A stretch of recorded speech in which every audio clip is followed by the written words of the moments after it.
Baguio City Mayor Benjamin Magalong ibinunyag kung magkano ang matatanggap ng mga kongresista sa AKAP at paano ito pinangbibili ng boto. Sinasabi niyong 777, no? Ano po ba yung sistema nito?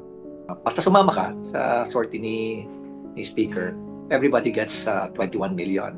No? Pag i-disaggregate mo yon, 7 million na AIX o kaya meron kang choice na gawing AKAP, 7 million na MAIP at 7 million na TUPAD. So, 21 million total. Yung informant ko nga, during that time, nakakakuan pa lang nakakailan pa lang siya, sabi niya. Pero ibang kasama ko, naka-anim na sabi niya. So, pag-anim pala, sabi ko, so 6 pala. Abot pala ng 21 million, 60, 126. Ngayon, nung may nakausap akong isang kongresista uli, sabi ko, pinakiramdaman ko muna siya eh.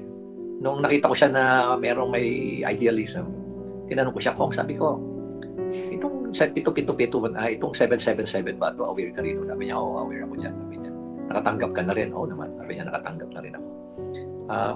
Di ba marami na kayong, siyempre, nalaman na ng mga ibang kongresta na meron na palang 777. So, lahat na, dami nang sumasali. Oo, dami nang sumasali. So, ibig sabihin yan, dahil marami nang sumasali, di 777, naging 77 na lang siguro. Hindi, 777 pa rin, sabi niya sa akin. Pero, nilimit na lang ng 4 na beses na lang. Maski na ilang sortie ka sumama, basta maximum ka na lang na 4 na 21 million. So, that's still 84 million per Congress, per lawmaker. So, can you just imagine, per lawmaker, paano kung umabot na ng 200 o 250, let us say. So, 250 times 84, ganun na karami, ganun pala kadali ang pag-disperse ng pera ng bayan. Kaya nakakalungkot, na utang tayo ng utang, tapos nakaw din na nakaw yung iba. Tapos, meron na naman ito na kung gastusin nila yung pera ng bayan, lalo-lalo na nitong parating na eleksyon, akala mo pera nila.